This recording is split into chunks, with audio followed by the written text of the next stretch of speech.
en tension. Alors cette expression, vous l'avez sûrement déjà entendue parce que c'est vrai qu'on en parle de plus en plus. Les métiers en tension, eh bien, ce sont ces métiers pour lesquels il y a des offres à pourvoir et pas assez de candidats qui se positionnent dessus.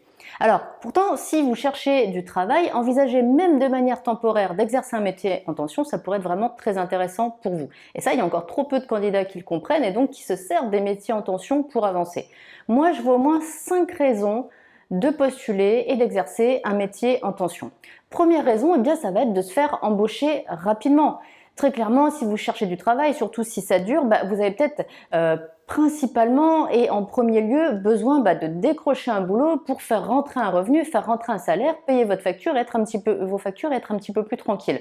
Donc, se dire tiens, je vais me positionner sur des offres où il y a vraiment des besoins et pas assez de candidats, là vous avez beaucoup plus de chances d'être embauché rapidement parce que justement il y a des besoins et il y a beaucoup moins de concurrence. Ça, c'était la raison numéro 1. Raison numéro 2, ça va être de développer des nouvelles compétences. Pourquoi? Parce que, imaginons que vous vous positionnez sur un métier en tension, c'est un métier que vous n'avez peut-être jamais exercé et qu'une entreprise est prête à vous apprendre parce que justement, il y a des grands besoins et il y a une pénurie de main-d'œuvre.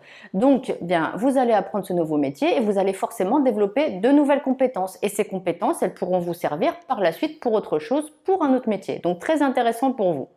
Troisième raison, ça va être de rajouter une ligne récente sur votre CV. Surtout si ça fait un petit moment que vous cherchez du travail, on le sait très bien que ça interroge toujours un recruteur quand il y a un trou dans un CV ou quand il y a une longue période d'inactivité professionnelle.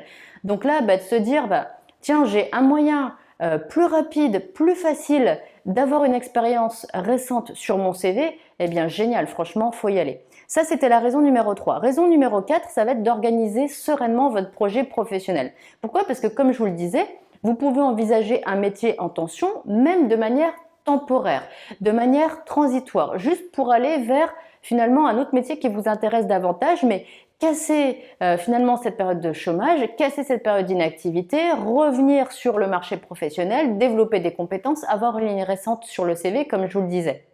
Et du coup, si vous faites tout ça, pendant que vous serez en train justement de travailler, d'exercer ce métier en tension et que vous aurez ce salaire qui va rentrer tous les mois, vous aurez cette tranquillité d'esprit, donc vous pourrez réfléchir plus facilement à ce que vous voulez faire après, à comment vous allez l'organiser parce que vous n'aurez plus la pression du chômage, vous n'aurez plus la pression financière. Donc ce sera beaucoup plus facile, beaucoup plus serein de penser à votre futur professionnel et votre projet professionnel.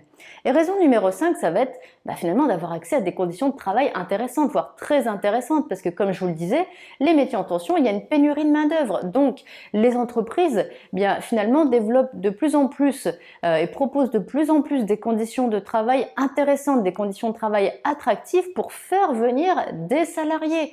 Par exemple, ça va être de proposer un peu plus de congés, ça va être de proposer de la flexibilité sur les horaires, ça va être de proposer du télétravail, ça va être de proposer un cadre de travail plus agréable qui fait attention au bien-être par exemple, ou tout simplement, mais peut-être le plus important, ça va être d'augmenter les salaires. Donc vous voyez, il y a vraiment des raisons très intéressantes de se positionner sur les métiers en tension. Je vous en ai donné que 5 finalement, il y en a d'autres, mais là déjà c'est pas mal pour se dire tiens, finalement les métiers en tension, c'est intéressant.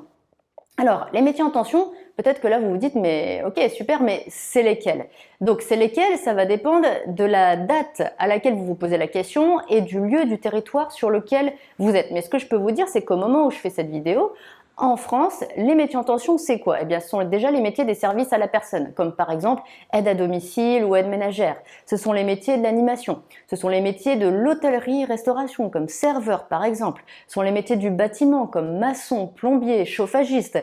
Et ce sont aussi les métiers qui aujourd'hui sont appelés les métiers essentiels, comme employé libre-service, comme aide-soignant ou encore comme agent d'entretien.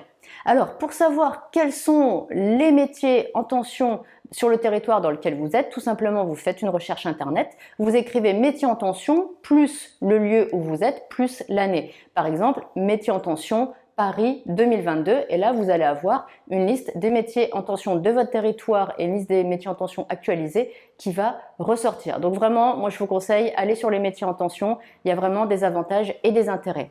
Voilà, moi j'en ai fini. Si vous avez des questions, vous me les mettez comme d'habitude en commentaire sous la vidéo et je vous dis à très bientôt dans une prochaine vidéo.